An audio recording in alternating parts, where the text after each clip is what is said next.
कभी ऐसा महसूस हुआ है कि किसी शख्स के आसपास होने से एक खास किस्म की एनर्जी, एक वाइब सी महसूस होती है? भाई ये वो चीज़ है जिसे हम किसी की मौजूदगी में महसूस करते हैं। तो आज हम इसी बड़े दिलचस्प कॉन्सेप्ट यानी ऑरा को समझने की कोशिश करेंगे। सोचें ज़रा, कभी ऐसा हुआ है कि किसी से मिलते ही बस एकदम से कोई ख़ास एहसास होने लगे? मतलब या तो एकदम अच्छा लगने लगता है या फिर थोड़ी-सी बेचैनी सी होने लगती है। ये एक ऐसा तजुर्बा है जो सच पूछे तो हम में से तकरीबन हर एक को कभी ना कभी तो होता ही है। जैसे कुछ लोग होते हैं ना, उनके पास बैठते ही बस एकदम सुकून सा मिल जाता है। ऐसा लगता है जैसे उनकी मौजूदगी ही सारी टेंशन ख़त्म कर रही हो। और फिर इसके बिल्कुल उलट, कुछ लोग ऐसे भी तो होते हैं जिनकी एनर्जी इतनी ज़बरदस्त, इतनी पॉजिटिव होती है कि उनके साथ रहकर अपना मूड भी खुद ब खुद अच्छा हो जाता है। और हाँ, कभी-कभी ऐसा भी होता है कि किसी के आसपास होने से एक अजीब सी घबराहट या बेचैनी महसूस होती है। और मज़े की बात यह है कि उसकी कोई ख़ास वजह भी समझ नहीं आ रही होती। तो ये जो सारे एहसासात हैं ना, सुकून, खुशी, बेचैनी, यही असल में ऑरा के कॉन्सेप्ट की जड़ हैं। तो सवाल यह है कि भाई आखिर ये ऑरा है क्या चीज़? चलें, आज इसको ज़रा तफसील से समझते हैं।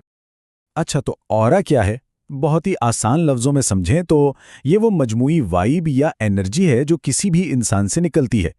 यानी वो तासुर जो लोगों को उसके आसपास होने पर मिलता है। इसे हम छू या देख तो नहीं सकते, लेकिन हाँ, महसूस ज़रूर कर सकते हैं। देखें, ये कोई जादू या कोई बहुत पुरस्कार चीज़ नहीं है। हकीकत में ऑरा हमारी रोज़मर्रा की चीज़ों से ही बनता है। जैसे किसी का बात करने का अंदाज यानी बॉडी लैंग्वेज, चेहरे के तासुरात, आवाज़ का लहजा और हाँ, उस वक्त के जज्बात। ये सारी चीज़ें मिलकर ही तो किसी की वाइब बनाती हैं। इसको ऐसे समझें, एक पॉजिटिव ऑरा मेहरबानी, सुकून और इत्मीनान जैसी चीज़ों से झलकता है। वहीं दूसरी तरफ एक नेगेटिव ऑरा गुस्से, टेंशन या रूखेपन की सूरत में महसूस होता है। चलें जी, अब बात करते हैं इस कॉन्सेप्ट के एक और बहुत ही मज़ेदार पहलू की, और वो हैं ऑरा के रंग। अब ये रंग एक तरह से किसी की शख्सियत और जज्बात को समझने का एक बड़ा खूबसूरत जरिया है।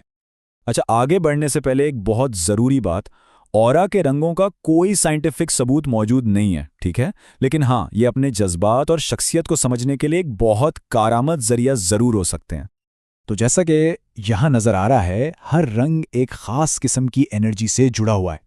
मिसाल के तौर पे लाल रंग को देखें, ये ताकत और लीडरशिप की निशानी है, लेकिन यही रंग गुस्से और बेसब्री को भी जाहिर कर सकता है। इसी तरह हरा रंग है जो हमदर्दी और तवाज़ुन की अलामत है, और नीला रंग सुकून और सच्चाई से जुड़ा है।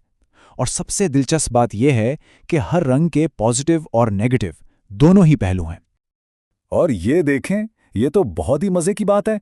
कहते हैं कि जो पीला ऑरा है ना, वो ख़ास तौर पर स्टूडेंट्स और नौजवान साइंसदानों में पाया जाता है। मतलब वो लोग जिनमें हर वक्त कुछ नया जानने और सीखने का शौक़ होता है। अच्छा, अब आते हैं सबसे सबसे ज़रूरी बात पर, वो ये कि किसी का भी ऑरा कोई पक्की मुस्तकिल चीज़ नहीं है। ये मुसलसल बदलता रहता है। तो फिर यहाँ सबसे बड़ा सवाल ये उठता है कि क्या किसी का ऑरा हमेशा एक जैसा ही रहता है या इसे बदला भी जा सकता है? और इसका जवाब है जी हाँ, बिल्कुल बदला जा सकता है। किसी के ऑरा को ना सिर्फ बदला जा सकता है, बल्कि इसे बदलने की ताकत पूरी तरह हमारे अपने हाथ में होती है। कैसे?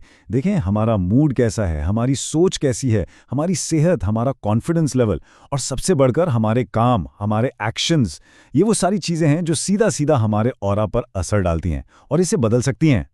इसका एक सीधा सा फॉर्मूला है। अच्छी आदतें अपनाएंगे तो ऑरा बेहतर और रोशन होगा, और अगर सोच मनफी होगी तो ऑरा भी कमज़ोर पड़ जाएगा। बिल्कुल सीधी सी बात है। तो फिर सवाल यह है कि अपनी इस एनर्जी, अपने ऑरा को मज़ीद बेहतर, मज़ीद रोशन कैसे किया जाए? चलें, कुछ बहुत ही आसान और अमली तरीकों पर एक नज़र डालते हैं। ये 5 बहुत आसान असूल हैं जो किसी भी एनर्जी को बदल सकते हैं। पहला, मेहरबान बने। इससे पॉजिटिव एनर्जी खुद ब खुद खिंची चली आती है। दूसरा, पुरएतमाद रहें। इससे मौजूदगी में एक ताकत आती है। तीसरा, अपनी सोच को हमेशा पॉजिटिव रखें। चौथा, दूसरों की मदद करें। और पांचवां, हमेशा कुछ ना कुछ नया सीखते रहें। यकीन माने, ये छोटी छोटी आदतें भी एनर्जी में एक बहुत बड़ी पॉजिटिव तब्दीली ला सकती हैं। तो इस सारी गुफ्तगू के आखिर में बस एक लम्हे के लिए ये सोचें कि आज, इस वक्त, हमारी अपनी एनर्जी क्या कह रही है, वो हमारे बारे में क्या बता रही है।